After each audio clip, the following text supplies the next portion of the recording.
And that's a section from Visual Futurist, which is a documentary about industrial designer Sid Mead by our guest, Joaquin Montalvan. Joaquin, what are Sid Mead's politics, and what is his view of technology himself? Part of the reason I'm asking this is that it's hard to tell from his work, and please hear me out on this. When you look at his U.S. steel pieces, they seem to testify to the effectiveness and reliability of technology. And that might just be because it's corporate advertising. But in Blade Runner's Los Angeles, the technology is threatening and even murderous. So I'm wondering how he sees technology as an individual and what his politics are about this. When I look at his U.S. steel pieces, there's a political message being sent about you don't see technology messing up or polluting the environment. It's sure, it's capable, it's robust, it's all ever-present, it's enjoyable, which isn't quite the way we necessarily see technology all the time now or increasingly. So I was wondering what he relayed to you about his own feelings on this subject or these subjects. Well, there's a great irony there. The idea that, which is true, that what he's most known and remembered for is Blade Runner, which is the dystopian environment, which is technology looking cool but not working cool. That's a great irony there in the sense that that's not Sid's viewpoint. That's a viewpoint he wore to do the designs for that film. It was required for that film.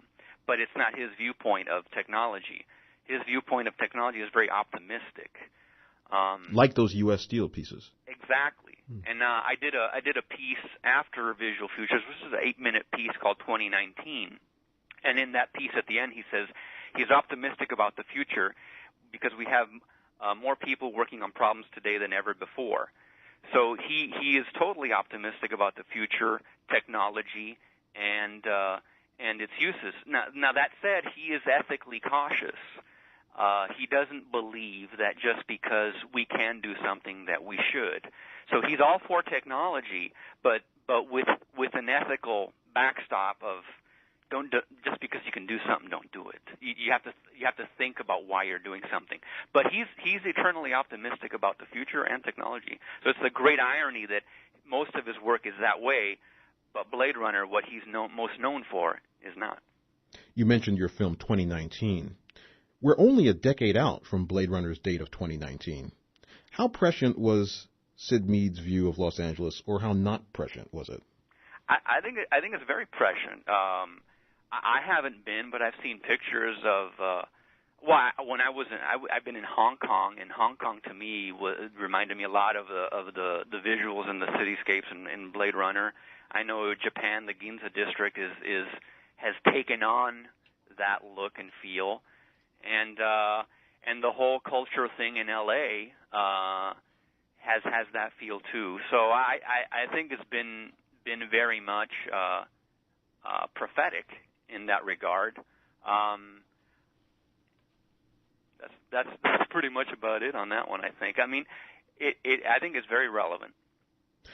Two more things. He said many interesting things, but a couple that really stuck with me. One was this. He gave a definition of sophistication that I really like, and I just want to share it with our listeners. He said sophistication, essentially, is remembering everything you've ever seen. Does Sid Mead consider himself sophisticated?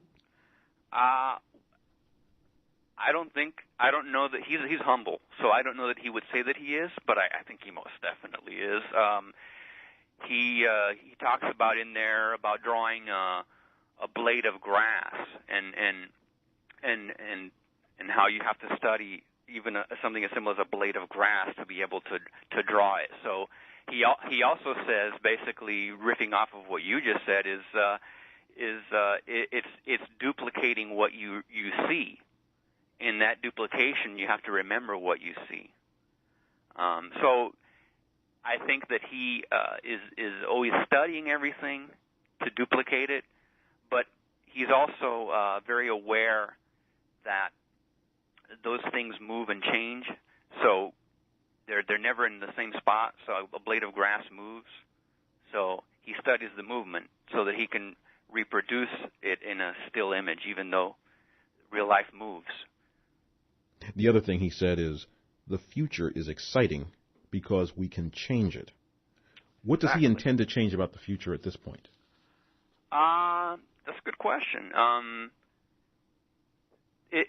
That's where you can get ahead of yourself, and he's talked about that with me about design, and back in the 50s they were doing things that we thought we'd have now, and we don't. We have some of them, but not all of them. So there's a temptation when you design to go way out, but in reality, progress is not that quick. I mean, there's always financial considerations and practical considerations. The car, for example, like he's asked a lot of time, when do you think we're going to see a spinner? Well, there's a lot of issues there. There's financial issues there. There's now you'd have to regulate airspace for those vehicles. It's very easy to say things will go this way, but it's another thing for them to actually do that. So he's cautious in terms of predicting far out outcomes, but yet he is in the business of doing that. Of doing just that. Yeah. The film is called Visual Futurist. Its director is named Joaquin Montalvan. He's been our guest today. This is a documentary about legendary industrial designer Sid Mead. And if you're a fan of the future or of fantastic films or amazing design, I'm a fan of all three. As longtime nonfiction listeners know, I was so happy. This documentary came out in 2005. I learned about it at the end of last year. But even though it had been out for a while, I knew I wanted to speak to the director because it's such an important film, and it was great to see someone finally document the amazing work of this man. So, Joaquin Montalvan, I'm glad you sent that email, and I'm glad that you made this film. Well, thank you for having me. It's a great honor, and I'll welcome you back in whenever you want. Thanks for being our guest today on Nonfiction at WBAI. Bye-bye.